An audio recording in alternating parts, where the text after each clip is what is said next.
he operates like a baby. Like, he's like, I broke it. Why won't you help me fix it by making it worse, actually? Put your bodies on the line for me. I could totally de-escalate. And for the record, a lot of these other countries, these vassal states, are disgusting. Like, they could turn around and say, hey, this can be fixed if you just de-escalate. You know? If you left Iran alone, this will be fine. Anyway, let's get back to Iran. 27 years, no president was willing to do what I'm doing, and they should have done it a long time ago. It would have been a lot easier. President that wanted to do it. And yet every president knew. I've spoken to a certain president, who I like, actually, a past president, former president. He said, I wish I did it. I wish I did. But they didn't do it. I'm doing it. Yeah. Which president? I can't tell you that. I don't want to embarrass him. It would be very bad for his career, even though he's got no career left. Go ahead, please.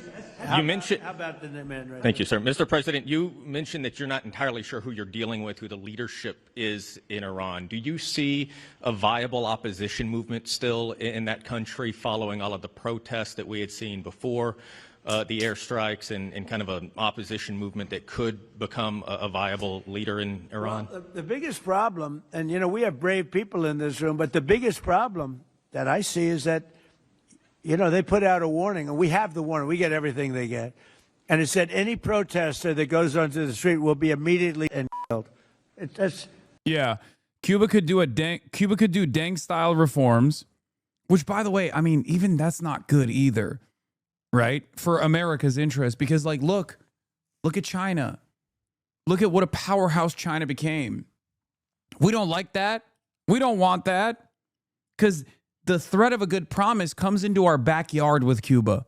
At least with China, it's far away. You can craft an Orientalist framework and say, well, they're Chinese, they're weird, they're scary, whatever. But Cuba is literally 90 miles off the American coastline. Can you imagine a China-style governance 90 miles off of the American coastline? Would be taking the car boats from Miami to Cuba if that was the case. Americans already used to fly to Cuba for healthcare, and the conditions there are dire. Would be swimming to Cuba in shark-infested waters to go live there. So my point is, and you already are arriving at that conclusion here as well, Cuba could do Deng-style reforms. It seems that that's the direction they were inevitably going to go to, but there's a deep hatred and embarrassment among the defense establishment that Cuba could dare be defiant so close to our coastline.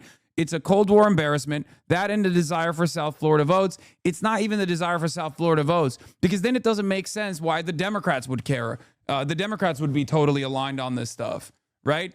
Because the Democrats lost the South Florida votes. The South Florida voters are unimaginably reactionary, let's say, the ones that do care about this shit. They're never going to vote for the Democrats anyway. The last time they did vote for a Democrat was unironically a Democrat that was opening up Cuba and normalizing relations with Cuba. His name was Barack Obama. He's the last Democrat that won the majority of Cuban voters. Yeah, Obama gave Cuba sanctions relief in exchange for opening up their markets. And that was a moment, that was a moment where there was unironically room to breathe. Remember the Cuban journalist that I talked to, who I'll be hanging out with when I'm down there, that said that, like, there was room to develop, room to grow, room for prosperity in Cuba for once. And then Trump came in and destroyed it. Unbelievable, dude. This is a little tougher than the American way. This is not quite as tough as, nobody can believe it. So I can't imagine, they don't have, and the other ones have highly sophisticated machines and AK-47s and other kinds of, and they did that with the women. So the women had 250,000, even 500 people protesting a year ago.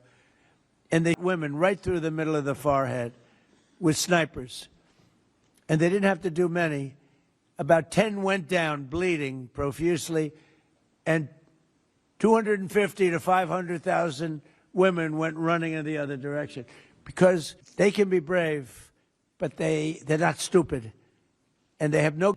And you have snipers in buildings specifically for this reason. So a woman goes down falling, bleeding from the head, and it doesn't take long for that to spread. And when that spreads, that crowd dispenses. And nobody else has been able to do that to the extent that these people are violent. They killed a minimum 2 weeks ago, 32,000 people. So, and they put out actually a notice 2 days ago. If you protest, you will be killed.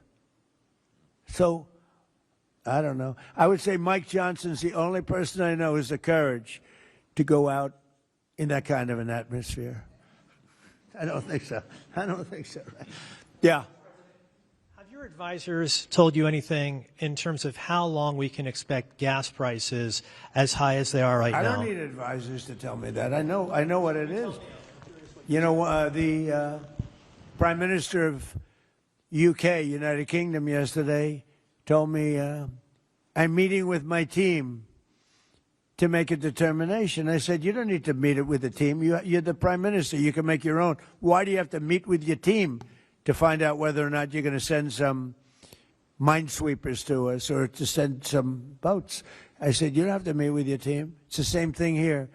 I can tell you that when this is over, oil prices are going to go down very, very rapidly. So is inflation, so is everything else.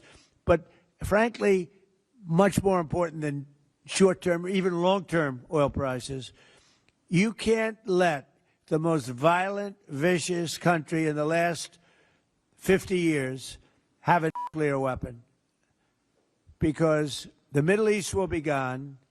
Israel will go first, without question, and they'll certainly take a shot at us before we get our act together and say we got to take them out. You can't let Iran, who's truly a nation of great terror and power. Look what happened in the last 2 weeks. They weren't supposed to go after all these other countries in the Middle East. Those missiles were set to go after them. So they hit Qatar, Saudi Arabia, UAE, Bahrain, Kuwait. Nobody expected that. We were shocked. And the other one. Yeah, not allowed. Not allowed. We have our bases there. You can't hit them. Why are you hitting them? This doesn't make any sense. This should not be allowed. But, you know, they fought back. They could have yielded. But think of it, if we weren't around, they had tremendous power. They had thousands of missiles, most of which we've terminated. They had thousands of drones. They were making drones and missiles all over the place of those factories. I mean, now they're sending out 2 or 3 missiles. Now, you know, they've still got some. They might have 8% left. But mostly they've been eliminated. They've been terminated by what we did and what Israel did, too. Yeah, please. Israel is expected to expand its ground offensive in southern Lebanon to go after Hezbollah. Have you discussed that with Israeli leaders? Yeah. And does the United States support a potential Israeli invasion of Lebanon? Yeah, no, I did. And I know look, Hezbollah is a problem. It's been a problem for a long time, not just now.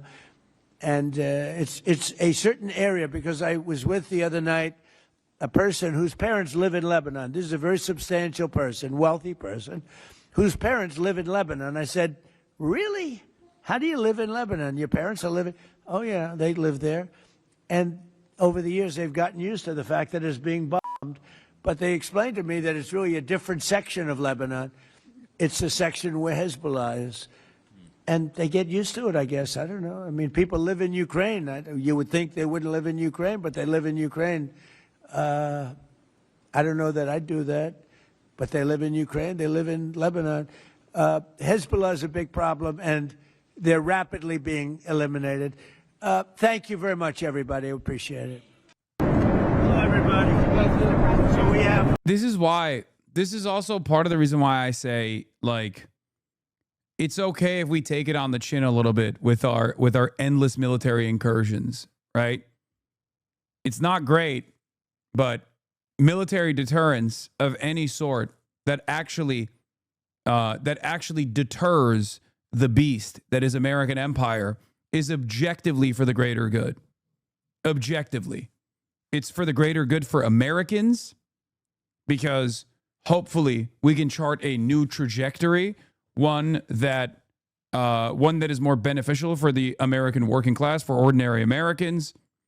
Because any kind of restraint whether by force or by democratic mandate, would give other countries in the periphery room to breathe, room to develop, but it would certainly be good for the American population as well. So we could focus on ourselves, focus on developing this country, okay? Building our roads, building our hospitals, building our educational system back up, building robust public infrastructure projects, public transit. It's unbearable the way we operate. American politicians' hatred for Iran is uniquely infuriating. We gave Iraq weapons, including chemical weapons that they used to commit against Iran in the Iran-Iraq War. Hundreds of thousands have died due to our weaponry. Then we invaded Iraq years later in 1991 and again in 2003, leaving a power vacuum for ISIS to form. The entire thing is so Machiavellian and just evil. Yeah. And there was one party that benefited tremendously from it. That party, of course, was Israel. Israel benefited tremendously from this as well. Our defense contractors benefited from this. Our petro-capitalists benefited tremendously from this. Our developers went over there and did developmentary projects, so they benefited tremendously from this. None of you benefited from it, though. You got nothing in return for this. It's unbelievable. We just kill. We rape the land. We rape the population. We pillage. We steal. And you don't even see any of that imperial bounty. And you think in your mind that this is good. Why is it good? Maybe because those guys hate us, right? Maybe they're scary. You're told that your enemy is someone to fear, that you are told that these people are your enemies. Americans are some of the most propagandized people on this planet, dude. The idea that we are the world police, the idea that this is for a greater good, the idea that there's a necessary amount of violence that we have to dish out in order to keep things stable, as though some random goat herder in the mountains of Afghanistan was going to be a ever-present danger to your First Amendment rights. We know who the real threat to our First Amendment rights is this baboon right here. A lot of things to talk about, but there's not much I can say to you about them. So one of those in life. We had some very good results today, as you probably heard, in Iran. Very strong results militarily. We're talking to countries about policing the straits, because they are the ones, we don't get oil, very little, 1%, 2%. China, as an example, gets about 90% of its oil from the Hormuz Strait. And nice to have other countries police that with us. And we'll help, we'll work with them. Militarily, as far as I'm concerned, we've essentially defeated Iran. I guess they can have a little bit of fight back, but not much. Not much. We've taken out their air forces, we've taken out their navy. We've taken out their air defense. There's no air defense whatsoever. We've taken out their leadership times 2 or 3. Might be 3. We'll find out soon. But militarily, it's been amazing. We attacked Karg Island, and we left just the one little area standing, and the standing part is where they have the pipes, all the oil pipes come in. And we can do that on 5 minutes notice. We have it all locked and loaded and ready to go if we want to do it. But we chose not to do it. I chose not to do it yet. We'll see what happens. They want to negotiate. They want to negotiate badly. I don't think they're ready. Just on what I'm hearing, they want to negotiate badly, as they should. But I don't think they're ready to do what they have to do. But I think they will be ready at some point. But we're doing very well with respect to that whole situation in Iran. We are talking to other countries about working with us on the policing of the Strait. And I think we're getting good response. If we do, that's great. And if we don't, that's great too. But remember, I'm skipping this. We are ready to ensure safe passage. Yeah, all of America's allies are once again unreliable. Unreliable once again. None of them want to wage war on our behalf or on Israel's behalf. It's unbearable, unbelievable. Through the Straits of Hormuz diplomatically. However, there will be no military participation. We stand by our commitments and we are fulfilling our alliance tasks, particularly on NATO's eastern flank and in the high north. What does the world expect? What does Donald Trump expect from, let's say, a handful or two handfuls of European frigates in the Strait of Hormuz that the powerful American Navy cannot accomplish there alone? That's the question I ask myself. And before we make a decision outside of NATO territory... Yo, why doesn't the Israeli Navy go do that? Now that you think about it, why is it the German Navy's doing it? Yeah, get the Israeli Navy on board. Do they even have an Israeli Navy that's capable of, doing an operation like that? Put the Israeli boots on the ground. Put the Israeli boots on the ground. Get the Israeli Navy out there pronto. How come nobody is ever demanding Israel put their fucking lives on the line for this shit, you know? Yeah, they're so good when it comes to intercepting humanitarian aid flotillas off the coastline of Gaza. Let them go toe-to-toe with the Iranians, man. Yeah, get those motherfuckers out there right now. I've decided Karg Island is right there, ready to seize. Bring those boys over there. Drop ship their asses into Karg Island, dude. It's their war. Why you got fucking Germany sweating out here? You're being extremely anti-Semitic with this suggestion. I know. It's how dare I say, hey, it's Israel's war. Why don't they wage it with their own fucking troops? Yeah. Oh, Moen Rabbani says they had the same idea. Yeah. Why won't Trump call upon the Israeli Navy to open the Strait of Hormuz? I agree. By the way, we would need both an international framework and a mandate from the German Bundestag. I would think about that very carefully before we take that step. And I see absolutely no reason to do so. It's not our war. We didn't start it. We want diplomatic solutions and a swift end. And so we have been clear and consistent in our objectives throughout this conflict. First, we will protect our people in the region. Second, while taking the necessary action to defend ourselves and our allies, we will not be drawn into the wider war. And third, we will keep working towards a swift resolution that brings security and stability back to the region. Firstly, we are working with others to come up with a credible plan for the Straits of Hormuz to ensure that we can reopen shipping and passage through the Strait. Let me be clear, that won't be, and it's never been envisaged to be, a NATO mission. That'll have to be an alliance of partners, which is why we're working with partners both in Europe, in the Gulf, and with the US. It's important that we continue that. It is not straightforward, and you can see that historically when there have been other conflicts that have affected the Straits. But I do think that working with others, including the US, is the way to go forward. And I had a perfectly good discussion with President Trump about that yesterday. And of course, as you'd expect, I mean, we are talking to the US at all levels all of the time. The Strait of Hormuz is then a separate discussion. And it is a discussion. We're not at a point of decisions yet. And I want to really stress that. Now let's cross to Katrina Yu, who's joining us live from Beijing.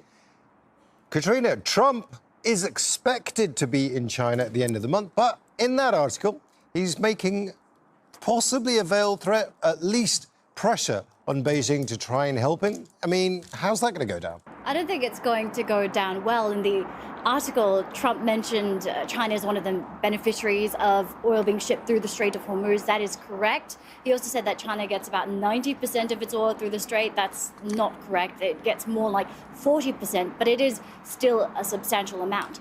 Now, as far as we know, that visit by Trump to China is still going ahead. In fact, over the last 2 days, today and yesterday, Chinese and US officials have been meeting in Paris to discuss potential outcomes for that visit that Trump is expected to make. And the Chinese side and the US side said that was constructive and positive. So we're yet to hear any official response to this Financial Times interview. But if that meeting or that summit were to be cancelled, it would indeed be a blow. This has been months in the making. And the whole point of this visit is to stabilize the relationship between them, to prevent a long list of disagreements from spiraling out of control into a wider conflict. And there's a lot of stake a lot at stake for both the U.S. and Chinese economies. On the agenda were a few.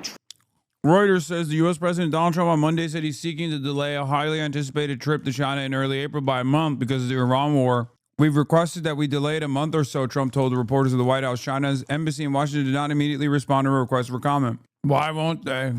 Why won't they open the Strait of Hormuz? Trade agreements, the discussion about the export of rare earths from China to the U.S. and technology exports from the U.S. to China. So if this were to be delayed or postponed indefinitely, that would be bad news for the companies operating in both countries. And it does show how volatile this relationship between Washington and Beijing is.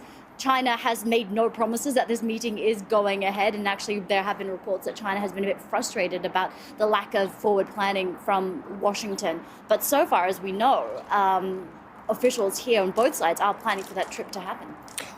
Now, Katrina, one thing we do know about Donald Trump is he's very, very good at threatening nations. Now, if he does threaten to delay or cancel even the summit, what does China do then? Well, I think it's very unlikely that China is going to do what Trump asked, that is to send some material help to help keep the Strait of Hormuz unblocked. I think there are three main reasons for that. First, Chinese President Xi Jinping does not have a history of capitulating or following any of Trump's orders or coercion or threats. Don't do it, and my we saw goat. this last year with the long-running trade dispute when Trump hiked those tariffs up to over 100%. China just said fine, and it hiked. Get those export controls going, my goat. Do it. Starve out the American beast of empire. Tariffs up in kind. So I think that's the first thing. The second thing is that we know that China has been one of the biggest critics of the U.S. and Israel's war on Iran. It condemned those attacks that happened when negotiations were still underway. China's foreign minister has said time and time again that force is not the answer. It's urging for de-escalation and return to the negotiating table. So it's quite difficult to imagine that Beijing would send firepower to that region. And third, I think the last reason is that when you look at the Chinese oil that is transiting through the Strait of Hormuz, there are some reports that Chinese ships are still being allowed to pass. And that is because China is a very friendly and positive partner for Iran. It's the biggest trading partner, the biggest buyer of Iranian oil. So there are reports, albeit unconfirmed, that Iran is still allowing Chinese shipments to pass through the Strait of Hormuz. So that would reduce even further Beijing's motivation to send some warships or do whatever Trump said to keep the Strait of Hormuz unblocked. That's Katrina Yu, live for us there from Beijing.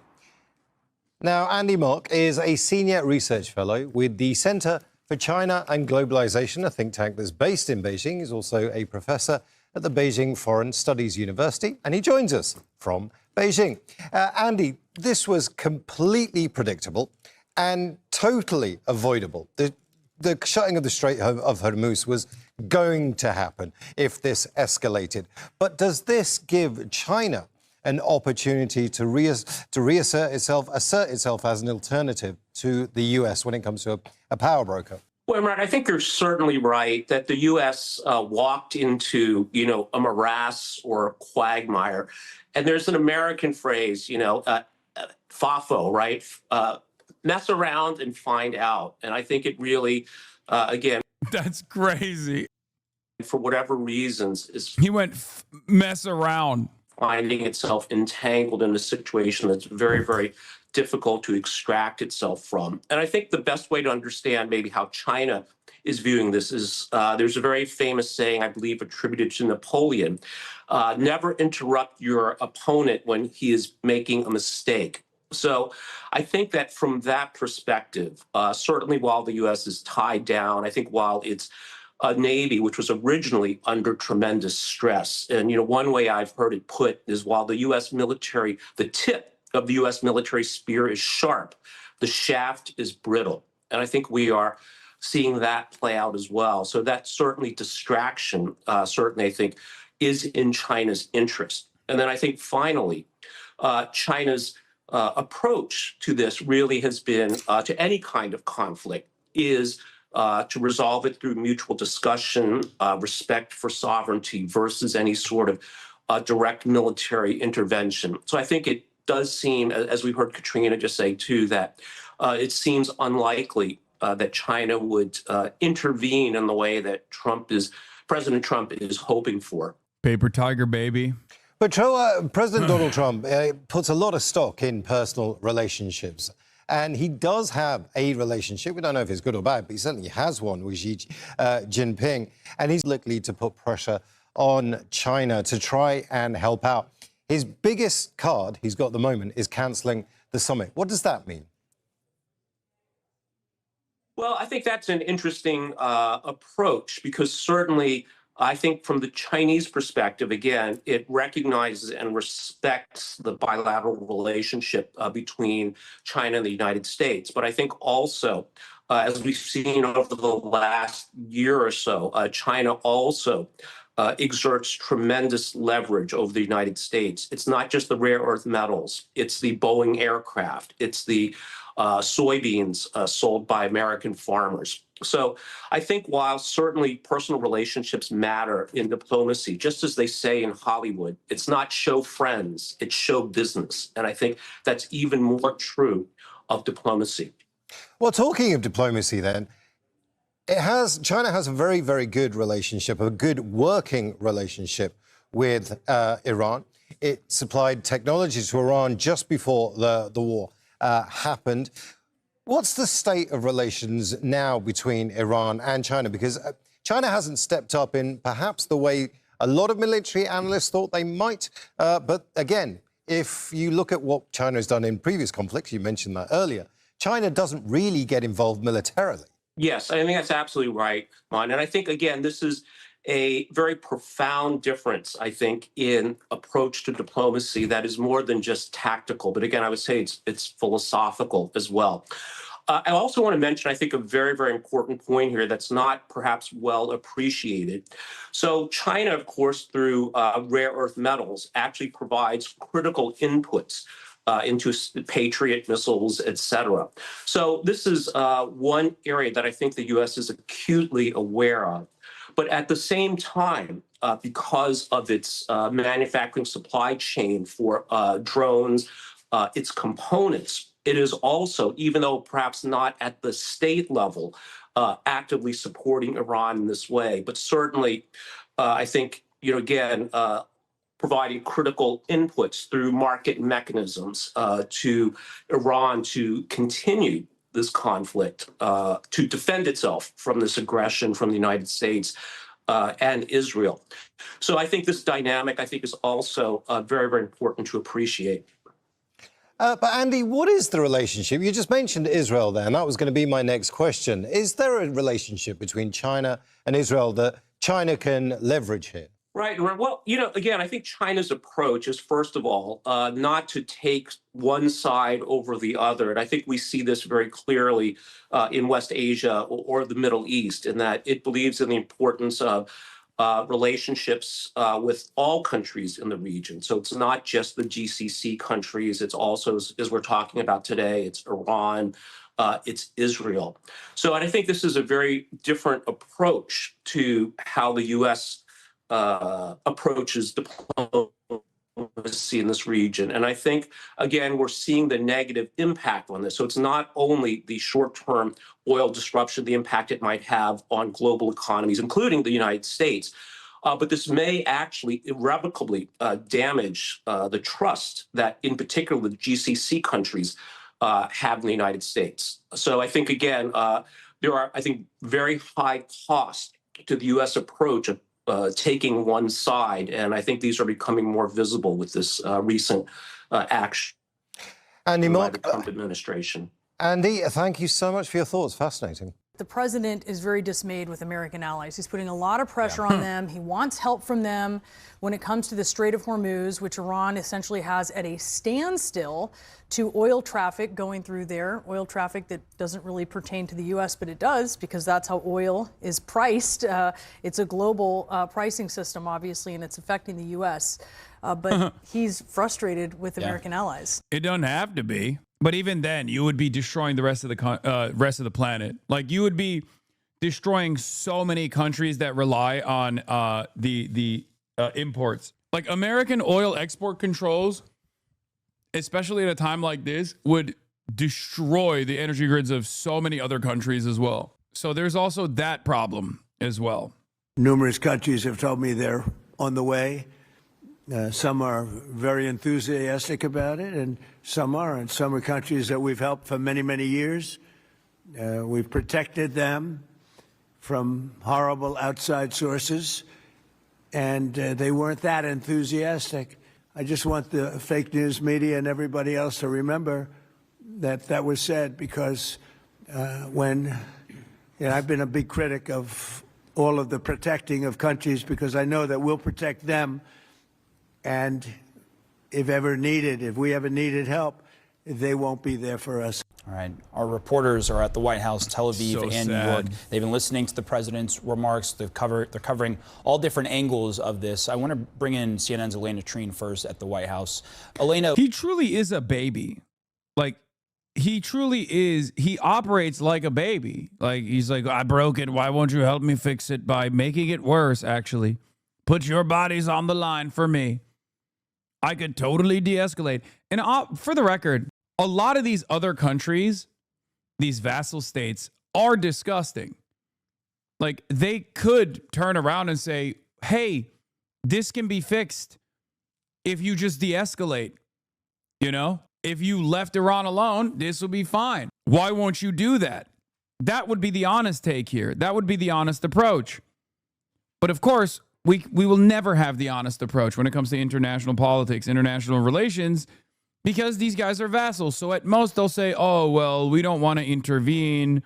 We don't want to risk the lives of our soldiers, stuff like that. What can our assets do that the American government can't? Right? Like, what could our assets accomplish that you literally cannot do? Which is true. That's the argument here. But the real argument should be to say, hey, we all want this instability to end. You are the reason for why this instability exists.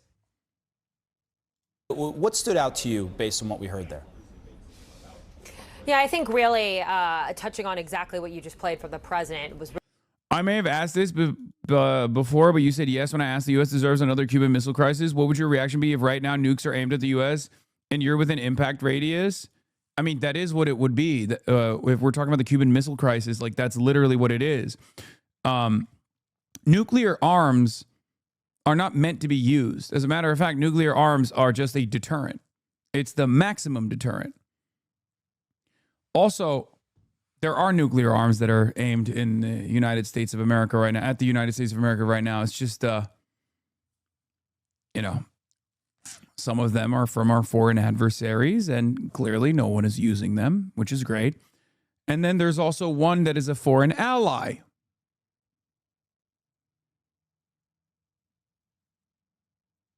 Israel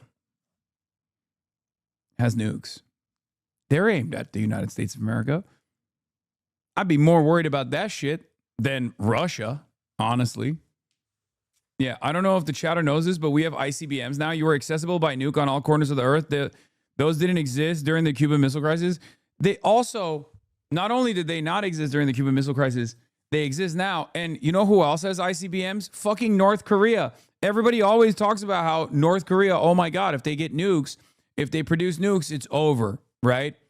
They have nukes. Then they were like, oh, well, if they get nukes, but then they also developed a delivery mechanism in ICBM, then it's over.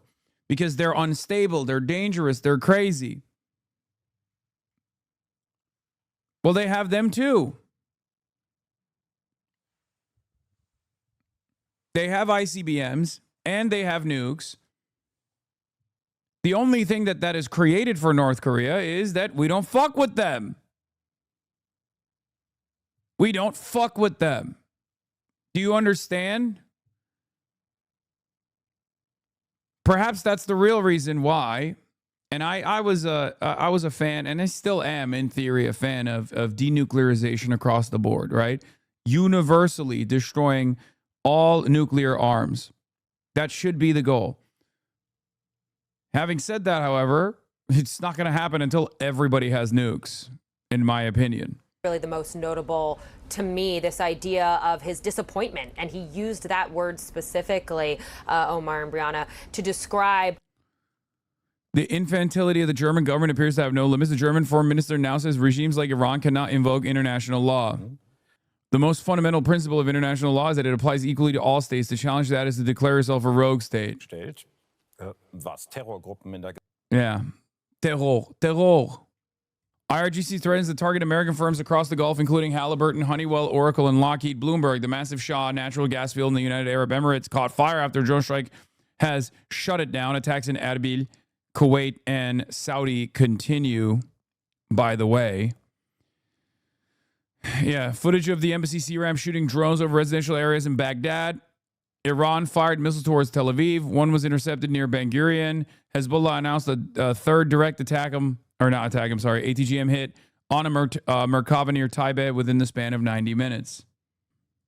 the countries, and particularly the NATO allies, that he says are not coming to the United States aid here and trying to help reopen the Strait of Hormuz. I thought, what we heard of him actually yesterday is very much the same kind of threat we're hearing today. It's almost this ominous warning to countries who do not get involved here to send warships to escort these tankers, which is very dangerous, I should point out. We've heard that now from many top military, commanders and whatnot. But this dangerous, helping in this dangerous mission of trying to send these warships to escort these tankers through that very critical Strait of Hormuz. At one point, he said, I think we're going to have some very good help, and I think we're going to be disappointed with some countries, again, getting back to that point. But one thing that very much was clear, and it was a bit clear from that clip you played, is that he continued to talk about this idea of how he's always thought of the NATO alliance almost as being more beneficial for other members than it is for the United States. At one point, he said, I've said for years that why aren't we being reimbursed for what the United States is doing in the Strait of Hormuz? He kept saying, I've been saying that for years. He brought up this point that he believes that when these countries need help from the U.S. is willing to help them, not necessarily the other way around. One thing I do want to be clear on, though, and just some context to all of this, is what has been so interesting about the president calling on these countries to send these warships to help reopen the Strait is that this is the first time, really, that we've heard the president be so eager to involve other countries in this war. I'd remind you that when the U.S. first struck Iran, of course, with Israel as well, a lot of these countries said that they were surprised and that they, were kind of caught off guard when that first happened. So I'd keep that in mind here as well. But really, I think this enormous pressure we have seen from President Trump, and I should note as well, someone who has repeatedly mused openly about this idea of withdrawing support from the NATO alliance, this pressure that continues to build. Even so, we still haven't seen a lot of these allies who the president said he wouldn't name, but a lot of these allies come out and say that they would actually send warships. You look at Germany, the UK, Japan, who I should note whose prime minister will be here later at the White House later this week. All of them so far being very cautious about heeding the president's urges here right now. Members of NATO are responding after President Trump warned that the alliance would face a, quote, very bad future if it doesn't help secure the Strait of Hormuz. This is... You know what's funny about this? I've been thinking about this a little bit. How we created a secondary market because we had applied such rigorous sanctions, such strict sanctions on so many countries that they basically created their own independent marketplace. What are we going to do? Add Europe to said secondary market? Like, if everyone else is isolated, then you're the one who's actually isolated. We are by force building brick by brick the BRICS allegiance. And then now we're adding what? The European Union? Obviously, they are servile dogs that will never decouple from America and American empire. But goddamn, if we just keep pressuring, if we just keep up the stress, eventually, people are just going to be like, all right, well, how about we all just isolate America and this will actually cut off the head of the snake, really. Now, the EU's foreign policy chief appeared to agree with President Trump that it is in Europe's interest to keep the Strait open, but also added it's, quote, out of NATO's area of action. And a spokesperson for German Chancellor Friedrich Merz struck a more defiant tone, saying it is not NATO's war. Meanwhile, British Prime Minister Keir Starmer spoke about the situation earlier. We have to reopen the Strait of Hormuz to We ensure have to stability reopen. in the market. That is not a simple task. So we're working with all of our allies, including our European partners, to bring together a viable collective plan that can restore freedom of navigation in the region as quickly as possible and ease the economic impacts. Let's talk about the dynamics here. I want to bring in Jim Townsend. He served as Deputy Assistant Secretary of Defense for European and NATO policy. Good to see you. I just want to start on, I want to pick up with a little bit of what we heard from the president here in terms of the United States' relationship with NATO. On one hand, asking for help, not just from NATO countries, but from those from the likes of China and Japan as well, but also in the same breath saying the United States doesn't need NATO. And I just wonder, from the European perspective, where is the threshold for actual assistance here, and what do you think it would take to actually get to that point? Well, it's a great question, and I think there's a lot of confusion about NATO versus NATO allies. But NATO as an institution, if it wanted to go to the Straits, if this was something that NATO agreed, like going to Afghanistan was, NATO could do that. But NATO right now would not have it would never get the votes within the alliance to make this an alliance operation. However, NATO nations can certainly come together in a coalition of the willing and go in there and do what the Prime Minister Starmer was talking about. What is this? Breaking. Securities and Exchange Commission is preparing a proposal to eliminate the quarterly earnings report requirement and give instead companies the option to share results twice per year. What? Every single security should be like one of those weird Shamat SPACs that he blocks you for bringing up. All investing should feel the same as trying to hit a parlay on an influencer boxing. Oh my God. SEC no longer will be doing quarterly earnings reports. Oh my God. I mean, fuck it. We ball, right? It's all fake anyway. Holy shit. The market is so fake. And this is making it even more fake. To go in there and to work with the U.S. Navy and get the straits open. So as far as Europeans are concerned, they realize that this is going to be in their interest because of the price of energy and other economic ramifications. But they're still stung by how they have been addressed by Trump and how the alliance has been addressed in terms of NATO. So there's not a lot of good feelings towards the United States right now, particularly because they were not part of the process in the run-up to this war. And that's one of the major contrasts here, that in the past we may have seen the United States sort of feel out that support that may be there from allies before taking action as significant as we've seen here. Obviously, that didn't happen here. But in terms of assistance, the president is asking for whatever it takes, to quote him, including minesweepers, for example. What help could NATO countries actually offer here that would help in the United States efforts? Well, one thing that a lot of the NATO nations who are seafaring nations, like Denmark, UK, and others, they do minesweeping. NATO has a very capable minesweeping capability among the nations. So it doesn't have to be a NATO maritime operation. How are you going to fucking sweep the mines if there are drones flying overhead? Missile barrage? It's not happening. NATO is not doing shit. America is not doing shit. First of all, if America can't send their goddamn ships over the Strait, why would the UK be any different?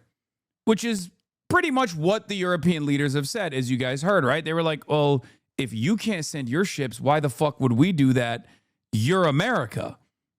NATO is also America. And if Iran is urging America to send their ships and they're wild enough to fucking blow up American ships, why wouldn't they blow up a French ship or any European ship for that matter, if they were to try to illegally cross the Strait and violate the blockade that they're implementing? It's over.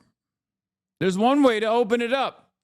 Either we just keep bombing Iran and hope that eventually they run out of bullets, and that would take probably months at this point, if not a year, maybe more than a year, or we de-escalate. There, it can be the nations themselves who can bring their minesweeping capability to the Gulf. The UK used to have minesweepers there. They're not there anymore. The US did too, and they're not there. So I think what's important here is that that the allies, the NATO nations themselves, that this might not be a NATO operation, but the European nations know that this has got to be done. And I think they need to hold their nose and get this done. Trump or not Trump, a German war or not a German war, a NATO war or not a NATO war, we got to put that aside. And these nations can bring not just their minesweeping, but they've got frigates, they can do escorting, they can do a lot of things, leaving the combat activities to the U.S. if that's the way they want to do it. We're joined now by CNN military analyst, retired Army Lieutenant General Mark Schwartz. General, thank you so much for being with us here. And in response to Trump's calls to assist with keeping shipping lanes open, there was a spokesperson for the German chancellor who said, this war has nothing to do with NATO. It is not NATO's war. So, you know, maybe you can sort of dissect the president's request here. I think there's a lot of folks who look at it and think there are flaws. But also, can NATO really wash their hands of this? I don't think they can. I think NATO collectively as an alliance, maybe it's not a NATO alliance Article 5 scenario, but certainly there's many European countries that have provided littoral combat ship-like vessels, frigates, other mine, countermine capabilities to many of U.S.-led coalition maritime efforts. So I suspect we'll see. They keep saying no. It's so funny. Germany's government rejected. This is literally 5 minutes ago. Germany's government rejected Trump's demands that NATO allies help secure the Strait of Hormuz, declaring that the alliance had no place in the war. It's so funny. Oh, it's so awesome. They just keep saying, no, dude, no.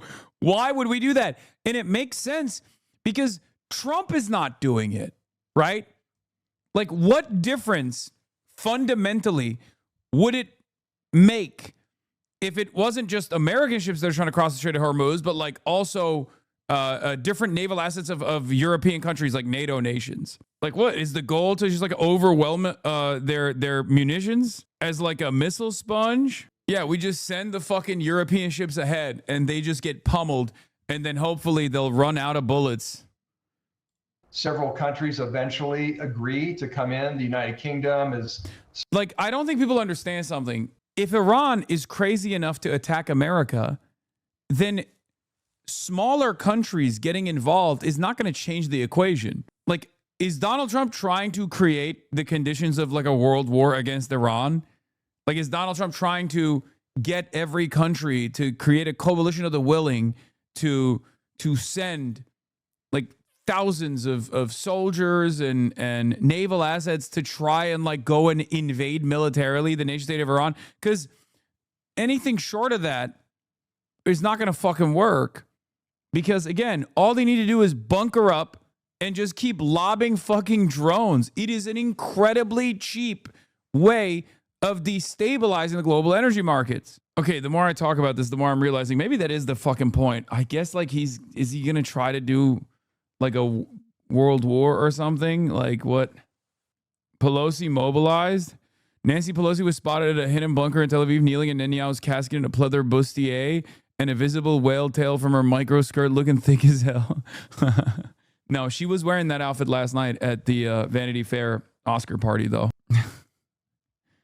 Yowza, what a woman. So, you know, you heard the prime minister speak earlier about, hey, let's come together and put together a task force, a coalition to support freedom of navigation. So, you know, it's just, I wish this wasn't playing out in public. It's not healthy, I don't think, with long-standing alliances, the kind of, you know, tit for tat that's going on. But I do think inevitably we'll see many European countries come to support this effort. The problem is clear. The solution, not so much. Having gone to war with Iran, Donald Trump now wants the UK and other NATO allies to help combat the repercussions, namely unblocking the Strait of Hormuz, after Tehran made this vital waterway part of the war zone by targeting tankers with missiles and drones. The US president has so far received a lukewarm response from his friends, despite warning that his support for NATO may hinge on what they offer. I was very surprised with the United Kingdom, because the United Kingdom, 2 weeks ago, I said, why don't you send some ships over? And he really didn't want to do it. I said, you don't want to do it. We've been with you. You're our oldest ally. And we spend a lot of money on, NATO and all of these things to protect you. And then they tell us that we have a mine ship around and they don't want to do it. I think it's terrible. Sir Keir Starmer portrayed the phone call on Sunday in a more positive light. We are working with others to come up with a credible plan for the Straits of Hormuz. I don't get it, guys. I fell asleep day 3. And the last thing I remember was Trump saying, we don't need British ships. They're gay. And it's a W. It's over. We killed the Ayatollah.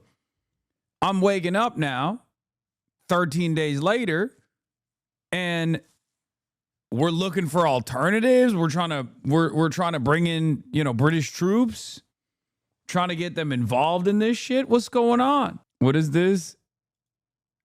Semaphore, it takes less than 5 minutes to get Trump's number. Yeah. It's kind of crazy that this is a Semaphore article, but yes, I know this from Brace. I could get Trump's number right now if I wanted to ensure that we can reopen shipping and passage through the Strait. And I had a perfectly good discussion with President Trump about that yesterday. Iran made clear any move to escort tankers and other commercial shipping through the Strait would be high risk. They are asking other countries to come and assist them so that the Strait of Hormuz remains open. Of course, from our perspective, it is open. It's only closed to our enemies, to those who carried out unjust aggression against our country and to their allies. Of course, the best way to restore tanker traffic would be a ceasefire between the US, Israel and Iran. Otherwise, the US military would have to take the lead in coordinating any international mission to protect shipping lanes with its warships and surveillance aircraft. The biggest coward man in the world, Starmer, standing his ground, incredible. Honestly, it's because he's just like afraid of everything. He's afraid of Trump, sure, but he's also afraid of like sending troops. That's the reason why he's like, he clearly wasn't afraid when it came to like, sending the Royal Air Force to go do genocide alongside Israel, right?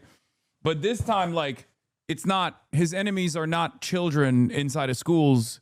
His enemy is the nation of Iran, and they got, clearly they got smoke. So that's the reason why he's like, maybe this time we stay out of it, I'm too scared. As for what the UK could offer, it's a lot less than in the past. Right now, the Royal Navy has no warship to hunt and destroy mines in the region, whereas it used to have 4. Also, the single major warship that has been dispatched to help bolster Britain's defences is still en route. The UK has talked about sea drones as a possible option, but they fall far short of the sort of protection provided by a destroyer or a frigate. It's the reality of defence cuts over time that's left Britain so reliant on the US for its own protection, and so exposed if Trump really does decide to go cool on defending Europe. Deborah Haynes, Sky News. They see the things we would expect to see at this stage, which is more attacks on both sides. The map changes every day, but it's a map that we can expect to continue in that vein for a while. More interesting at the moment is what is happening in the Strait of Hormuz, because this has now become a very hot issue and the politics of it are extremely delicate. Let's take the politics out of it for a moment and just think about the technical side. If any military was going to try to open the Strait of Hormuz, what would it need? Well, it would need 3 things. The first thing it would need is a series of air defense destroyers which could actually operate along the coastline, providing air defense against missiles or drones being... This is so dumb. They would get fucking destroyed. I don't think that there is the necessary manpower. Guys, this area that you can navigate by sea is 2 miles. This area from land to land is 20 miles, and the only area that you can navigate through the sea is 2 miles wide. It is fucking dumb as hell, bro. There's no shot. Fired from the Iranian side.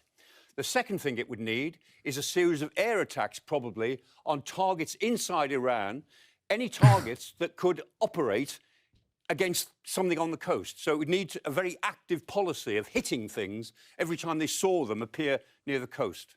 And then the third thing it would need, and this is the most difficult, of course, is a convoy system.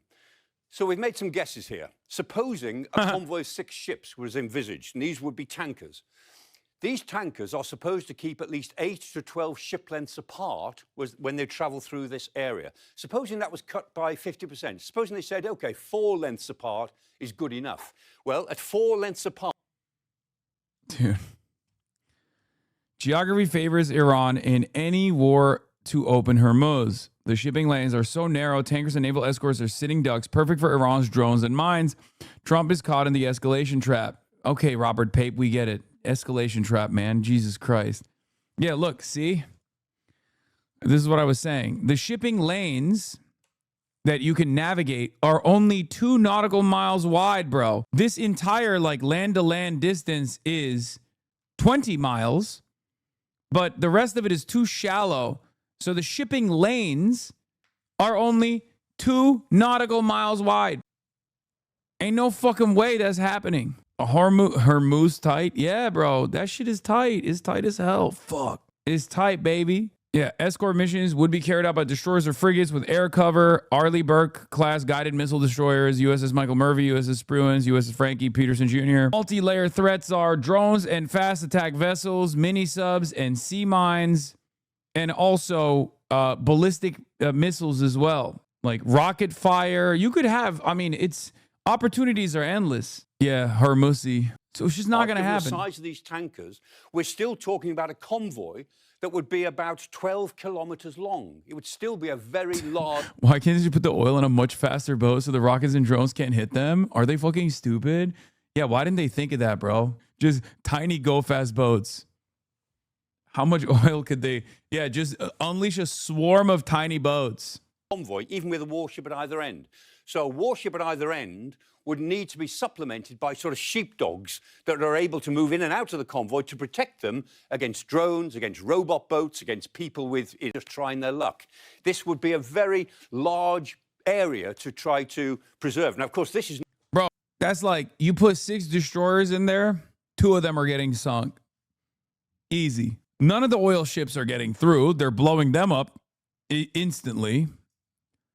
And at least 2 of the destroyers are getting sunk. At least 2. And then the others have to do evasive maneuvering. They probably get damaged beyond repair as well. It's just not happening. It would be the greatest public relations victory for the Iranian state. I don't think any general would do that, but I don't know. We've been so unimaginably idiotic so far in the way that we have conducted this war. In the way that we prosecuted this war, it's just, who knows? Maybe they got some real dumbasses willing to do it. Scale, but 12 kilometers of... Admiral, sorry. Target traveling 600 miles right up to the Shatt al-Arab waterway at the head of the Gulf is quite a long gauntlet to have to run. Are there any alternatives? Well, there is one clear alternative, which the Saudis thought about years ago when they faced this during the Iraq-Iran war in the 1980s. They built themselves a pipeline that goes from Abqaiq to Yanbu.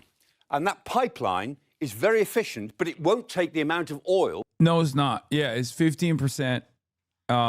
There's also issues with... it's not all the refineries. It can only take 15%. Oil pipelines can be destroyed in the same process with like drone strikes. And last but not least, even at Yanbu, that's still, the Houthis could still start nuking the ones that are not going up the Suez Canal because they still have to go through this choke point. Okay, they're in Yanbu. Great. What's that? Oh no. That's the Houthis sound. That's the sound of the fucking Ansar Allah movement. What are they going to do now? That still needs to be got out through the Gulf. And here is the problem. If they put tankers into the Red Sea, which they could, to load up at Yanbu, first of all, they've got to go out through this Bab el-Mandeb Strait at the foot of the Red Sea. And that area, of course, is threatened by the Houthis, who have said that we will attack shipping in that area. Yeah, if you were wondering, like, Houthis love the smoke, right? They live for it. Why have they been so quiet as of late? This is why. They're just waiting, okay? That's it. Now, they haven't done that yet, and we don't really know why they haven't done it, but that threat is still there. The other alternative is, of course, to go out. No, the Houthis are not particularly restrained people. I think like there's a tactical reason for why they're doing it. That's my assessment, at least. Because like they are letting ships pass through right now. But if they wanted to close that shit, they could also do that Through the Suez Canal. But the fact is, what is the depth permitted through the Suez Canal? In reality, it's 20 meters. And if you think about the big tankers that we're talking about, 20 meters is not enough. This is a very large crude carrier, a VLCC, and there are ultra-large crude carriers, even bigger than this. And a very large crude carrier requires a depth of about 21 or 22 meters, and the ULCCs even more than that. So Why are the Houthis built different? I don't know, dude. There's some with the... Look, there's just some about the Yemeni people. I don't know what the fuck it is, but they are some of the most resilient. They're some of the craziest motherfuckers I've ever encountered in my life, okay? I don't know what the hell it is. Hold on, I'm going to give you some stuff back. They're crazy, bro. Fact is that the big tankers... They are built different, actually, unironically. And it would be dangerous for them to try to get out through the bottom or the southern part of the Red Sea. So there we are. The fact is an awful lot of oil is tied up in the Gulf at the moment.